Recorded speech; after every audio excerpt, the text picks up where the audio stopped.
And coming up, here's Gene Shepard.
Yourself a little kit now.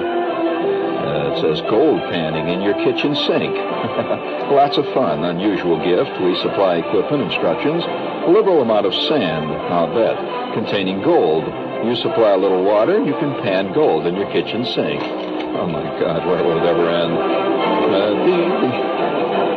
Bring it up, please, would you, Herb? Thank you.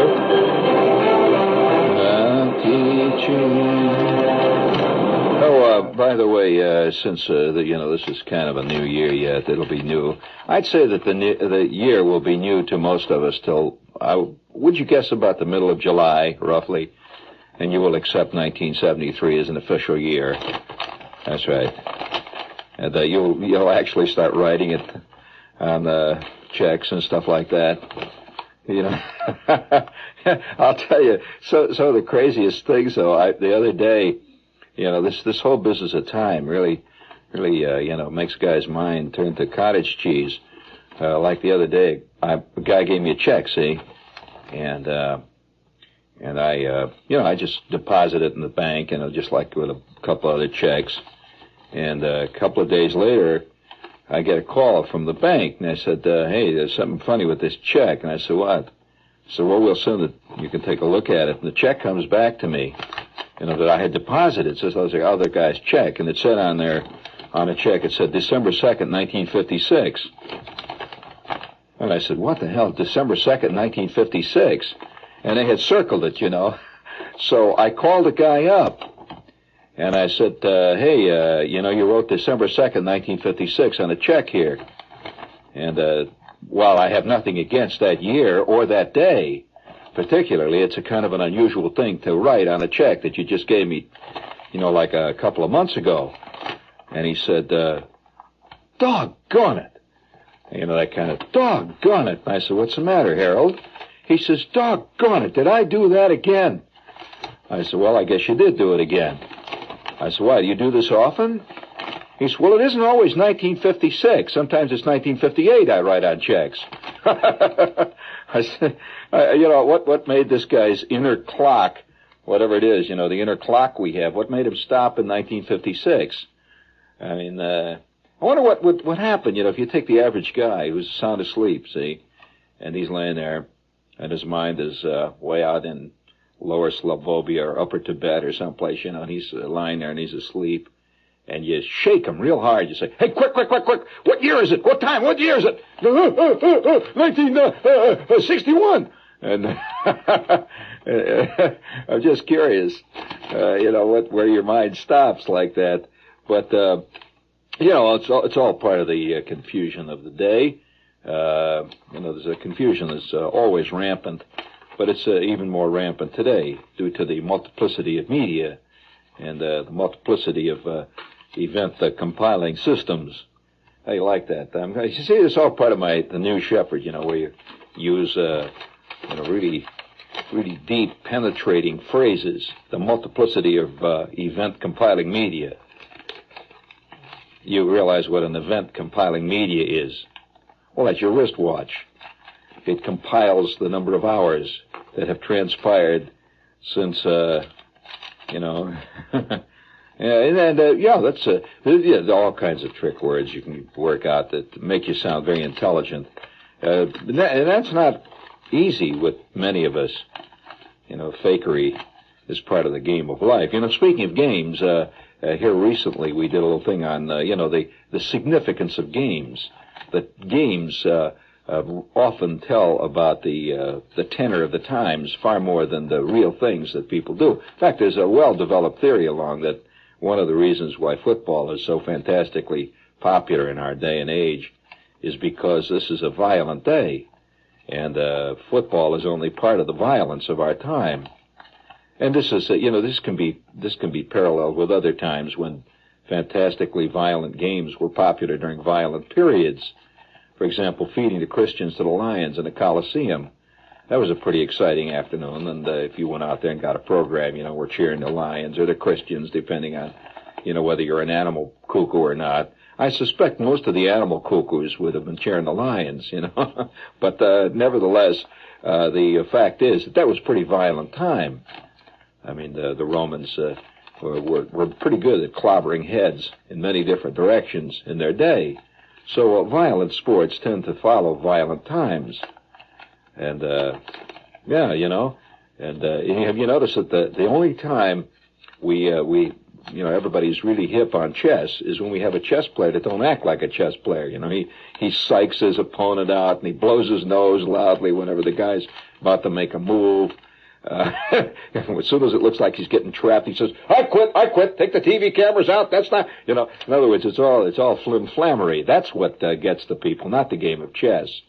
But that reminds me, a couple of months back when Bobby won this world title, there was a fantastic upsurge of interest in buying chess sets. I wonder how many chess sets have lain unused after the first flurry of excitement.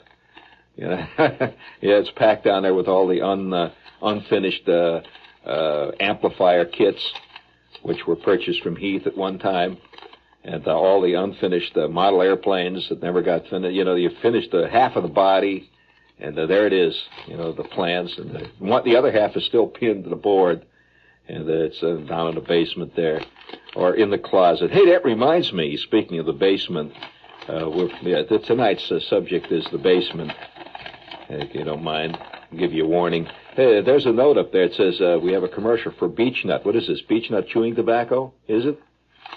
Wouldn't that be great if we did have one? It opens up, give you a little echo chamber. I can just see doing a great commercial for beech nut chewing tobacco, It starts like this.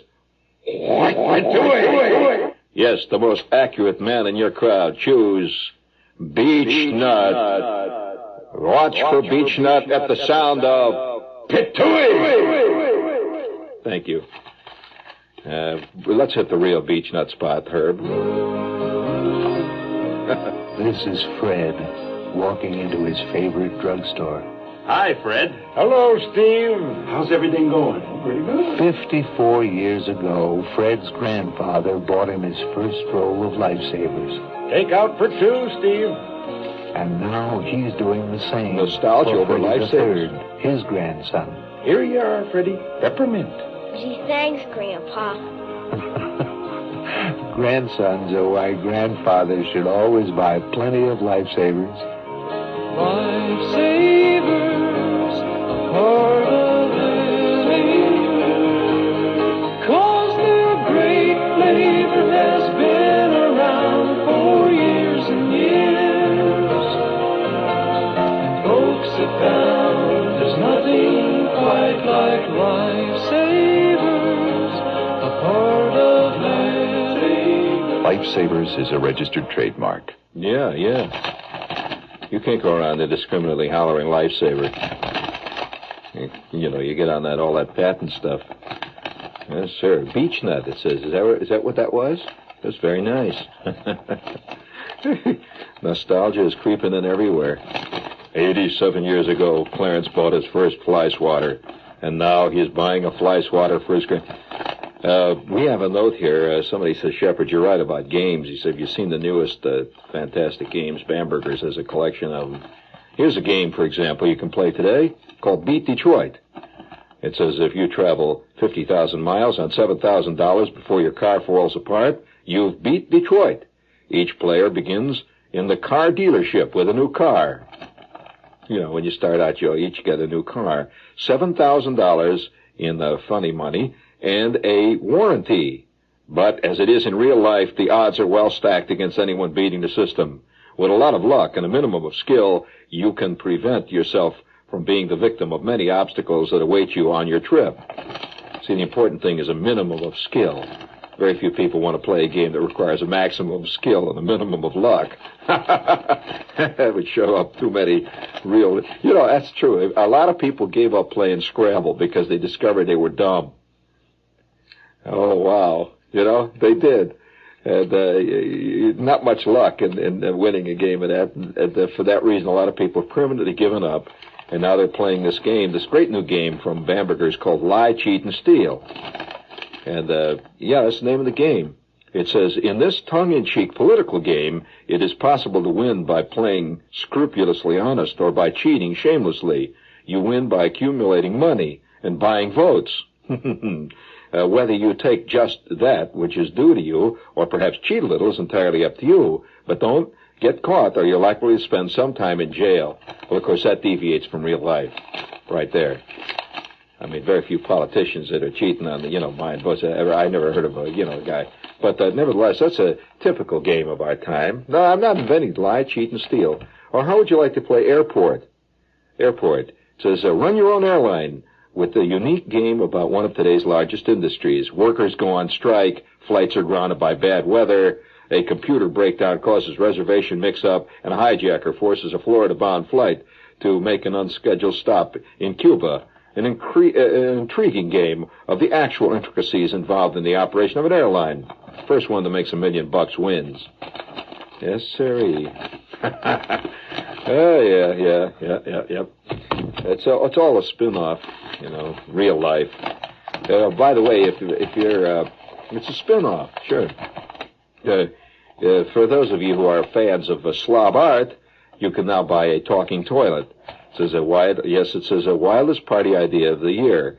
When a guest sits on your, quote, John seat, a laughing voice says, ho, ho, ho, ho, hey, I'm Don here, ho, ho, ho, woo. And then they jump up and run out and get all excited, apparently. That's what it says. You can also buy an exploding John now. Did you know that? You load it up with little caps, like caps on the cap gun, And when the John is used, there's a loud explosion, causing excitement and confusion and merriment among the observers. And that's all. Where will it ever end? Well, that's the point. It won't. Yeah, that's right. That's called Exploding John Seat. Makes them jump. Loaded with paper caps. Slightest pressure sets it off and can be used anywhere. Comes with a complete imitation leopard skin carrying case. So you can carry it around, and load up your friend's John. It's only $1.95. Yes, sir. You can buy chest hair now, which is number 2172 in the Johnson & Smith catalog. If nature forgot you, simply press on this chest piece. Chest piece for $1. Chest, it goes right on you, You got a bald chest. Well, I'm not... I'm sorry. It's just a hunting crossbow. 80 pounds of force. Easy for beginners and silent. You know what a hunting crossbow is. That's all Johnson & Smith. Big ear, electronic sound collector, 18-inch parabolic ear, works on 1-volt transistor battery, a 1-transistor battery on a 40-inch tripod. Set it up and listen to everybody in the neighborhood there. Have all kinds of stuff. Yeah, and you got a blow-up rubber chicken, too. This is WOR. Speaking of rubber chickens, WOR in New York. And we have another little goodie to lay on you. And it's a goodie. It's a longy goodie. Hit it there. Unforgettable. Are you a Nat King Cole fan? Then listen to this great money-saving offer. The Longines Symphonette Society has just put together a beautiful 7-record treasury with 70 of Nat King Cole's most unforgettable recordings. All of his great hits are here. Tenderly. Caress the trees tenderly. Ramblin' Roads. Ramblin' Roads. I Remember You. And, of course, Sweet Lorraine. Now just found joy. Hit after hit by the incomparable Nat King Cole. And here's one I'm sure is a favorite. Roll out those lazy, hazy, crazy. And this great Nat Cole classic. Mona Lisa, men have named you. You'll also get Stardust, At Last, and his wonderfully touching Christmas song. Chestnuts roasting on an open fire. Now, thousands have already sent for this collection at $14.95. But if you act right now, you'll get all 7 records, 70 Nat King Cole hits for just $9.95. Also available on 5 8-track tapes for just $16.95. And they're sold on a complete money-back guarantee from the Longines Symphonette Society. Act right now. Call Murray Hill 72552. That's MU72552. Or write to Nat King Cole, Box 16, Grand Central Station, New York City. That's Nat King Cole, Box 16, Grand Central Station, New York City. Zip 117. When the postman delivers your records, pay him $9.95 plus COD charges, or $16.95 plus COD charges for tapes. That number again is MU72552. MU72552. Yes, that's, yes. La-ta-ti-ti-ti-ti-ti-ti. Yes, the best of Kay Kaiser. La-da-ti-ti-ti-ti-ti. Retrospective album.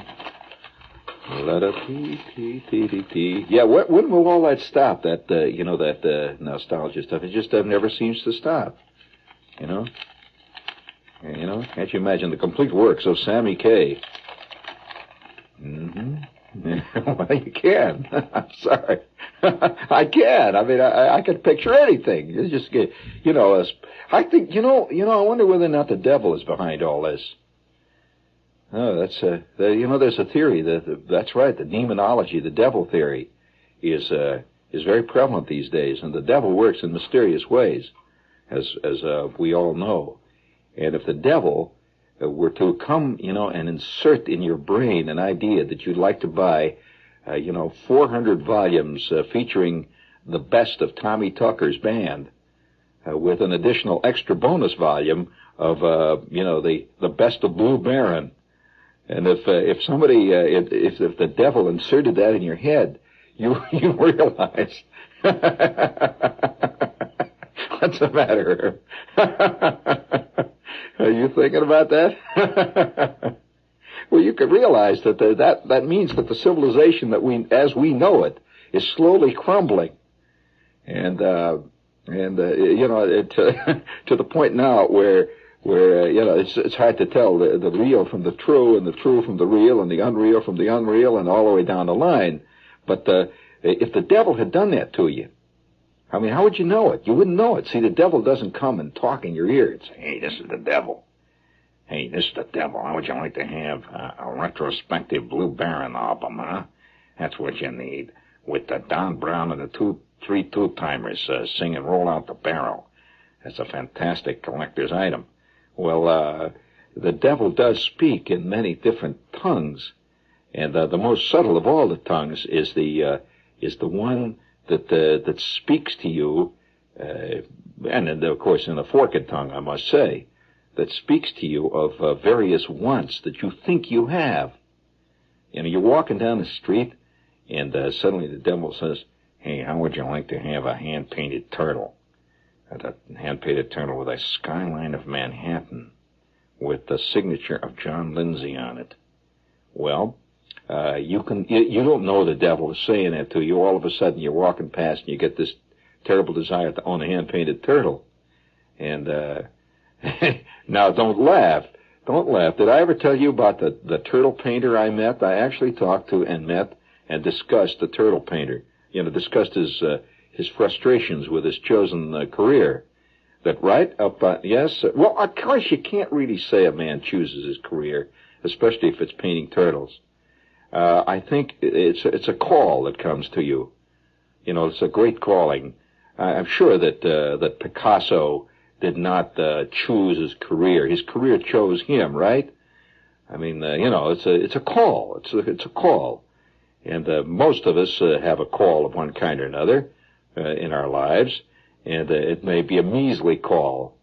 The call says you are going to be the best Neatsfoot oil salesman in Bergen County, and you go out and start peddling Neatsfoot oil, and you have a fantastic talent for it, due to the fact you have a call. You're motivated beyond just a guy that gets a job through a want ad. And yes, you want to have the entire neighborhood soaked in Neatsfoot oil before you're through. That will be your final monument. You know what is it, Neatsfoot oil? You don't. Well, it doesn't matter. It doesn't matter. It's not going to affect your life much one way or the other. No. We sportsmen know what Neatsfoot oil is, but you hothouse flowers wouldn't understand that. No, that's right. That's just true. You see, that's what I mean about the separation, again, the dissemination of material. That our lives are so splintered today that I mentioned Neatsfoot oil, 500 guys jump up and say, "Oh my God, Neatsfoot oil, great, yeah. I wish I had some. My fielder's mitt is getting out of condition." And the other 12,000 say, "Neatsfoot oil, he made that up. Isn't that a funny name?" So there you go. And I don't resent it, the splinterization of our world.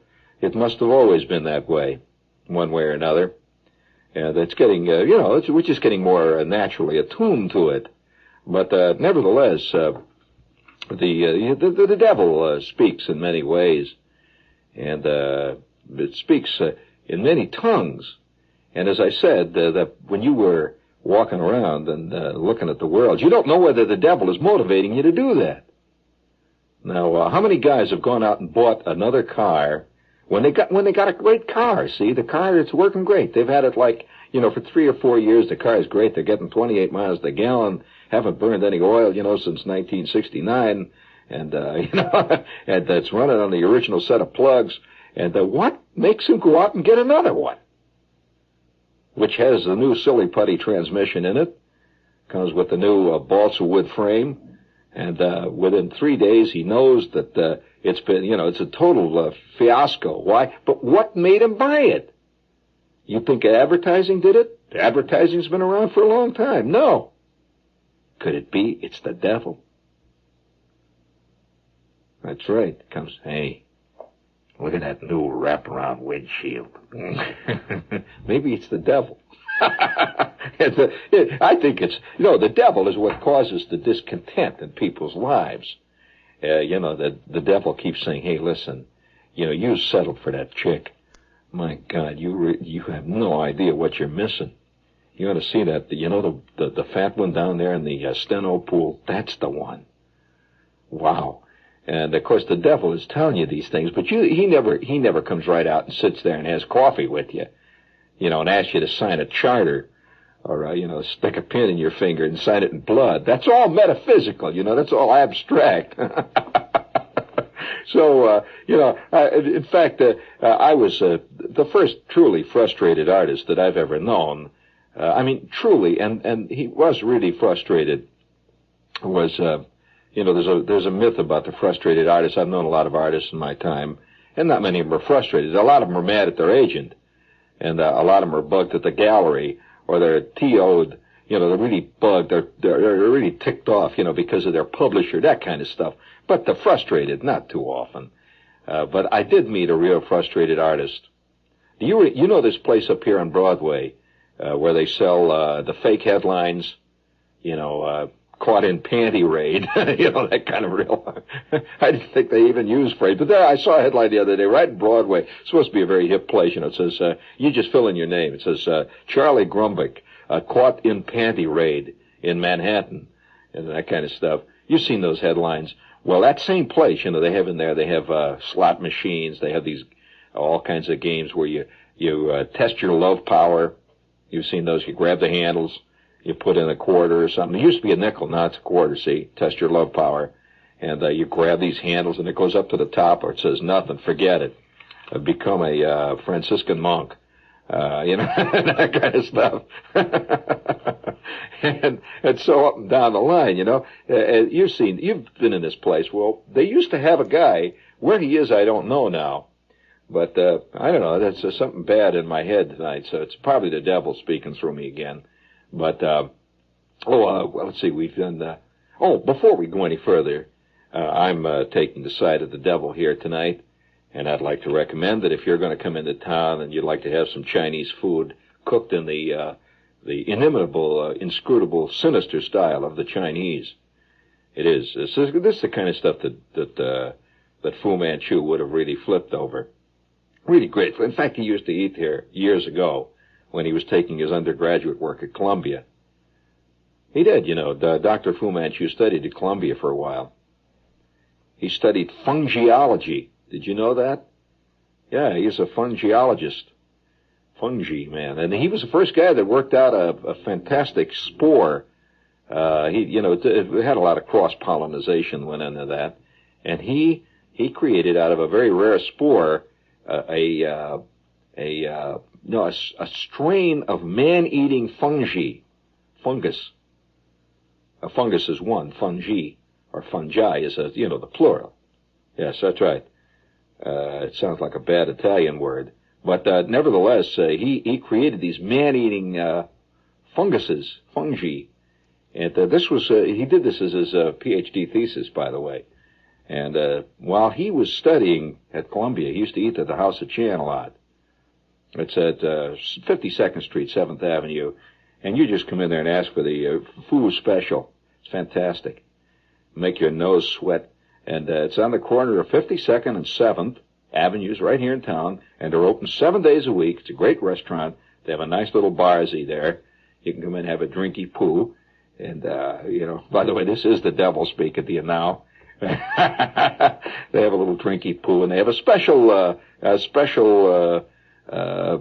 cocktail hour there when you come in and have Chinese hors d'oeuvres. Isn't hors d'oeuvre a French word? That's correct. Chinese hors d'oeuvres, a very strange thing, sweet and sour crepe Suzettes and various things like that. But you'll like it. It's a sinister place. It's the House of Chan, 52nd Street at 7th Avenue. But to return to the somewhat wandering narrative here, I was going up. I just come to New York. See, this is one of the first things that opened my eyes. That if you're a famous man, you necessarily your work does not necessarily make you famous, although your work may be famous. This is a tragic truth. It is. It's a tragic truth that many guys who have created great masterpieces are not known to the public at large. For example, how many of you know the name of the man who actually designed the famous Model A Ford? Great classic creation. But there was one guy that did it. That's right. See, there you go. That's an example of what I mean. And this is the kind of thing that makes a guy go to his grave bitter. Very bitter. Well, yes, indeed. Because some guy, designed some little dinky thing, gets on the Johnny Carson show. It's a little horn that goes, oh, oh, oh. Within 5 minutes, the guy's famous. Everybody's cheering him, and they're making a movie of his life.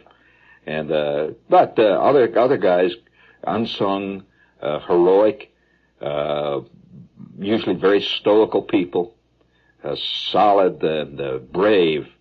And one day, I just in New York City. My neighborhood, by the way, was Times Square. I lived in Times Square. I lived in this flea bag over on 49th Street, and it was actually called that. Oh, they used the French phrase for flea, and the French phrase for baggy. It was a flea bag. That's what it translated into was French. And it was over on 49th Street, now since defunct and unloved, unwept. Everybody's glad it's gone. The rats, used to live down. The entire first floor was occupied by the rats. The second floor of the hotel was entirely occupied by bed bugs and cockroaches. They'd given it up. And they moved the people higher and higher, see. And till finally, I was way up on the 14th floor, And I've discovered that cockroaches don't breathe well above the 14th floor. At least if they have a choice, they don't go that high. But there was a rare form of caterpillar that did make it up to that place, and my walls were covered with caterpillars in the summertime. Yeah, little green things that bite like hell, too, I might add. And they loved it up there. So they finally knocked that hotel down. I just see what happened when that thing fell into a cloud of dust and all the rats and the cockroaches and everything took off. But nevertheless, I was living in Times Square, so I got to know Times Square intimately. And, the midnight cowboy scene is a scene that I knew very well. And so one night I'm walking along Broadway. It's a neighborhood, and I'm walking along Broadway up around the late 40s there, around 48, something like that. And this is that place, where they have the fake headlines in the window, and you can go in and get all that stuff done. You can get the Lord's Prayer made on a penny in a machine. You've been in that place, Bill? Have you seen that place up there where all that stuff is? Well, right in the window, they had a tank at that time. And the tank, big tank, see, and it was full of sort of greenish water and rocks. And the tank was about, well, it wasn't full, it was about 3/4 filled, and the big rocks and stuff in there. And it looked like an aquarium, but it really wasn't, because it didn't have any fish in it. What it had in it was turtles.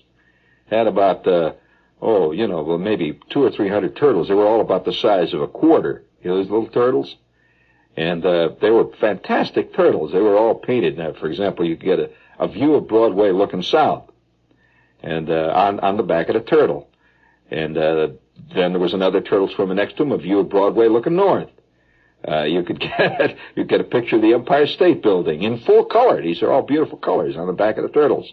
And on each turtle, in little gold leaf, it said, "Souvenir of Fun City, New York." And, it was kind of nice. There were all these turtles walking around in there. So I couldn't help but be impressed, because also in those days, since I was living in this flea bag and had roughly, 8-9 cents a week to spend on light things like entertainment, I found my entertainment where I could find it, usually free, looking in the window at something, see? So I'm looking in the window, watching these turtles swim around in there, and I notice in back of the turtle stand there where the turtle aquarium was, there was a desk back there and a guy wearing a smock and a beret. And he had a little Van Dyke, a little goatee. And he had a haunted look around the eye. And I'm just actually telling you the truth, really the truth. I'm not inventing this. So I used to spend a lot of time in that place. I'd like to watch the marks come in there and test their love power on the love power machine. You put a dime in there and you grab the handles, and I'd watch these guys grabbing the handles, they're with this fantastic bimbo, a real great-looking chick. Looked like one of the Goodyear blimps, with feet. Oh, wow. And some little guy says, "Watch me." He grabs the handles, and it doesn't even go up. It doesn't register at all. And then the chick laughs, and, this is the kind of entertainment you go for, like sailors coming in and buying taffy apples, not jazz. So, I'm walking around in this place, and I'm watching this guy over there wearing the green smock and the beret, and he's right next to the turtle tank, and nothing's doing. He's just sitting there by his little desk and just watching the scene. He had high cheekbones, kind of a sad look in the eye, a man of undetermined age, but a sort of harassed air about him. And then I see a couple of people come up, and they're talking turkey. They walk up to him, and I see there's a transaction going on, and he gets up, and he has a little net. And, these little nets you use in aquariums with a little T-strainer type net on the end, and he starts fishing around in the aquarium, and he pulls out a turtle. And he takes the turtle, and the turtle is fighting away in this little thing, and he puts it down on the desk, and starts to run across the desk, and he grabs the turtle, and he shows it to the people. They're looking at him. I see they're nodding their head. No. So he takes the turtle, puts it back in the little aquarium, and again goes the net out, and he's looking for another one. Well, he goes through about 9 turtles, and each time these people would say, no, they look in the tank again. And finally, after a long discussion, he goes over to another tank, which was behind the desk and down low, and apparently this contained, virgin turtles. He reaches down, he whips out a turtle, and this is an unpainted turtle. So he takes the turtle now. Get this, friends. I am witnessing this thing with great interest now. And after all, when you're living in Times Square, as I say, you not only get used to any conceivable sight that the human eye has ever seen, you get jaded. I've seen every kind of scene that you could possibly imagine just living in Times Square. And I was always around at night. I was never there in the daytime. That's when I slept. And during the night, that was the only time they turned the heat on. See, in this hotel, it was always so damn cold at night that I'd spend my time walking in and out of H&H down there, to keep warm. So, nevertheless, you get so that you're used to every conceivable sight. But this one really stuck with me. Because it had all the drama, it had all the tragedy of defeat and the exhilaration and ecstasy of the human creative spirit was all in this story. And he reaches down, he takes out this little green turtle. It was about the size of a $50. And he had a little clamp that he put him in. What held his feet steady. Just like a little, no, it didn't hurt him or anything. It was just like a little plastic thing that held his feet, just clunked like that, see? And he takes out his palette. He had a palette. Just like a real palette, like you see pictures of guys with the thumb hole and all that, see? He takes the palette out, and he's got this brush. And he begins to paint the turtle. Well, I walk over there, see? I like to see an artist at work. And he's painting the turtle. He's working away there, and he's looking up at this chick, see? This woman who has been complaining about all the turtles with the pictures of the Statue of Liberty on the back and this view of the panoramic view of the skyline of New York taken from the Jersey side. And he's working away there, and I see what he's doing. He's doing a portrait, a miniature portrait of this lady on the back of a turtle. Yeah, this is kind of a nice touch. So he finished the portrait, just knocked it off in about 10 minutes. It was a good job, see? And he takes this little brush. He's got a little tiny camel's hair brush, and he says, "Souvenir of Fun City, New York," on it. And with that, he takes a spray can, and he sprays the back of the turtles. Apparently that makes it waterproof. So he unhooks the turtle. The turtle starts running around on the desk now, and he's got a picture of this lady on the back now. It was a fair likeness, as a matter of fact. I mean, as good as you're going to find on the average turtle. And he runs across the desk, and he picks it up, and he's going to test to see whether the turtle, is a working turtle. So he picks him up, and he drops him in the tank. He swims around like hell, among all the other turtles. And then I see them making their financial arrangements. They pay the artist. And he puts the turtle in a little box with some look like sawdust or something in there, some little weeds and stuff. And out they go with their turtle. Now, I don't know whether that turtle is still walking around, although they say that turtles grow to enormous ages. Is that correct, Bill? So it's very possible this guy's work could last maybe 100 years or more. And what's more, it's ambulatory, which is more than you can say for, say, a Jackson Pollock. Not many Jackson Pollocks walk around and procreate. Although I don't imagine the painting is hereditary. I don't imagine they produce, other pictures, say, on the back when they, when a painted turtle makes the scene with another painted turtle. What do they get? A montage? But, that was terrible. So, nevertheless, this turtle is walking around, and I'm fascinated by this, see? They go out. So there I am, I stand around, and he sees me, and he thinks I'm a live one. See, because I'm standing there watching with a great deal of interest, because, I do line drawings and stuff myself. I like to meet a fellow artist, so I said, it's a very nice technique there. He says, I see you use the wet brush technique. Ah, yes, oui, monsieur. And I said, very good, that was a nice likeness, as a matter of fact. Merci. And I could see right away he's a phony Frenchman. He's about as, much Frenchman as much as I am, see. And finally I said to him, I said, look, you don't have to keep up with the French accent. I'm a native here. I'm one of the walking around deadbeats here in Times Square, so you don't have to pull the act on me with the French accent. But one thing I must say, you did paint that painting on the back of the turtle there. He said, yeah, that's right. Yeah, that's right. Well, I could sense this, when you're with somebody, you've been to many times in a bar or someplace when you sense this the soul in torment, right? You've sensed that? And I said, what's the matter? And I said, yeah, it's a great turtle. Not everybody can paint the back of a turtle like that. And just like that, I hit him. You know, you hit guys, you hit a nerve ending. I hit this, this sore tooth like that. And he says, you're damn right. Says, not everybody can do that. You're damn right. I said, well, I'm just making conversation, Well, you're right. What do you mean making conversation? You're right. You're telling the truth. And not everybody can paint a turtle like that.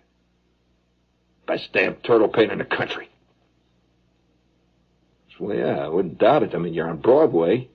I'm sure that you must have worked your way up, started in a place like Olathe, Kansas, and worked your way up to Broadway. Not every turtle painter makes the big time like this.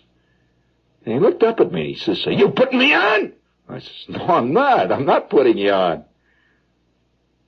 So we stood there for about 5 seconds with this kind of tension between us. And I finally said it, I said, I must say this. Those are the greatest paintings I've ever seen on the back of a turtle. They're really good. And they were really good. If you can paint a view of Broadway looking south on a turtle the size of maybe a quarter, that's no easy trick. No way, see? And he says, oh, them? You're talking about them. Nothing. That's for the damn tourist trade. I said, what do you mean, the tourist trade? He said, you want to see some turtles? With that, he reaches down and he pulls a tank out from under his desk. He said, now these are turtles. And they were fantastic. I mean, I want to tell you, expressionistic. The one thing I would have to say about his turtle painting technique is that he used the entire oeuvre of the turtle. In his real work, every artist, by the way, knows his real work from the work that they buy. They buy. That's why many artists, when they get more and more successful, they renounce their previous work. Because that's the junk that they had to do to sell. And he says, look at this. And he reached down, he takes this turtle, and this turtle is standing there in the middle of the table there on the green felt. And it was, have you ever seen a turtle? It was a moving turtle. I mean, a moving experience. You've read many art critics that talk about a painting that is a moving experience. His use of the modular grays and the subtle statement that was made, and yet a statement that was highly ambiguous in its total content. Here was this turtle, and I said, that's just great. She's damn right, it's great. You're looking at my latest work and my best work. You don't see none of my turtles in the Museum of Modern Art. I said, by God, come to think of it, I haven't seen any of your turtles in the Museum of Modern Art. And, of course, this was during the heyday of, all these guys that came out with the inflatable hamburgers and the guys that were making the plastic gophers and, remember the big Campbell soup stuff? These guys are working. Look at it. Look at all this pop art. This junk. So one day, the Museum of Modern Art is going to see my work, and I'm going to be right there. And what could I say to him, I walked out on Broadway. And as far as I know, he never made it. I have never heard of a show at the Museum of Modern Art of fantastic, expressionistic turtles that make a statement about the world we live in. And what's more, a vital, ecological statement. This is living art, truly living art. And a couple of years later, his little case in the window disappeared, and I've never seen him again. He's never been there again. And so this is all the tragic undertone to the great town and all the lights on Broadway. And I've never forgotten that turtle painter, Says, by God, he could have. Seriously, who's going to say no? Who's going to say no? But his turtles are somewhere living. 100 years they live.